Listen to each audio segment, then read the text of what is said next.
With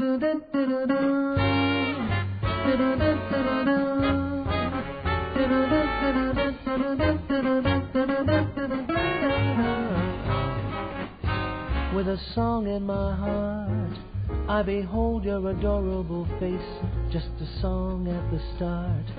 I just read a review today, or yesterday, that said something about I was like a guitar player, like in the long line of guitar players who decided to put their guitar down and sing.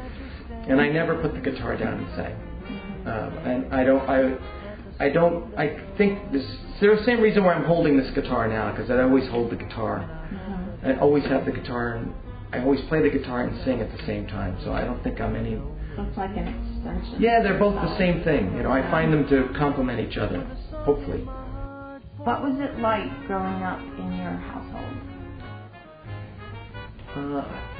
Because you're the son of Bucky. Right, I'm the son of Bucky Pizzarelli. So the good news, I think, about music in our household is that all music was accepted.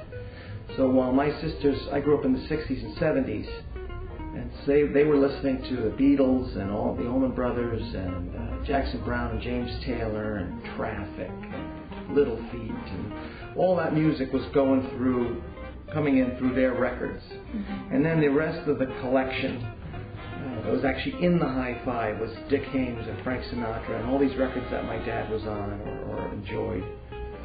And so he never, so you know, you could hear all these rock and roll records in our house, and then go to a concert and see my father with Benny Goodman or with Zoot Sims or with Slam Stewart or with Les Paul. So you heard all kinds of music, and none of the music was frowned upon. So when I wanted to play in a band, I was a Peter Frampton fan, and I liked the Beatles and Jackson Browne and James Taylor also, and we had our groups play, and the Eagles. So when we were playing all that music, it was never like, "What are you doing? You can't do that." You know, that was never said.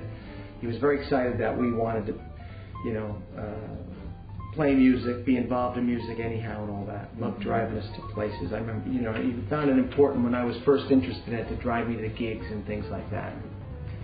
So how old were you when you started playing? Oh, I was 6 when I started playing. My dad, my dad's uncle.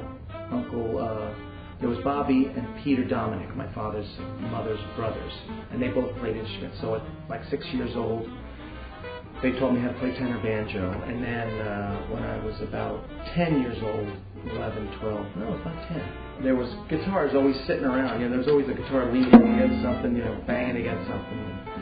And if you wanted to sit on the couch, you had to pick up the guitar. So I started looking at the notes and, oh yeah, and playing along with the records. And so I taught myself guitar, and then my father heard me play.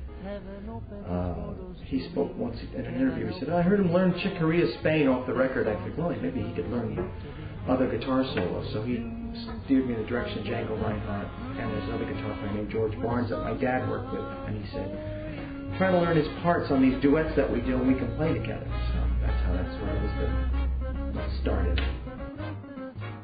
So when are we going to have a banjo album? Right. We're very close. I still have my uncle's banjo, and I can play about 6 songs. Well, not even 6. That's a lie. But I can play a couple of songs. But I keep threatening to at least go in and record the ones that I know. So sometime I will.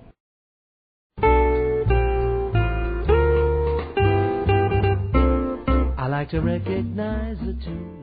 What's your feeling about the general direction of contemporary music? That's a good question. There seems to be too much of that fits there, that fits there, that fits there. And if it doesn't fit in any of that, nobody knows what to do.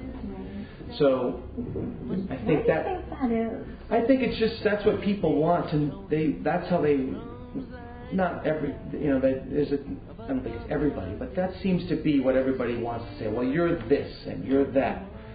Do you find that in Europe as much? No, I don't find it. No, and I don't find it in Brazil. We've been to Brazil a lot, and I don't. And then I just think that seems to be the nature of it. We do a radio show called Radio Deluxe, my wife and I, and it's in 60 cities. Is it here in California? It's in San Diego, and it's in Seattle, and it's all listed at my website at johnpizzarelli.com. And when we play music, and it's funny because a lot of people go, what is going on? I heard Sunday in the Park with George, and then I heard Louis Armstrong, and then I heard something else. And I said, well, that's how I would listen to my music in my house. Yeah. I said, well, I'm going to play João Gilberto now, and then I'm going to play, whatever. Beethoven. Right. Yeah. If it's not 9-minute record, like if we could find something, we played all sorts of interesting things like that. So that's great. I think that's really, when it hits on all cylinders, it's a nice thing. And I think that's really the way it should be. And I see that a lot overseas and on different, when you see radio in different places, it's sort of like that. Well, listen, I know you're busy, but thank you so much for coming on. My pleasure. Thank you. Giving me the time. My pleasure. Okay, that's it.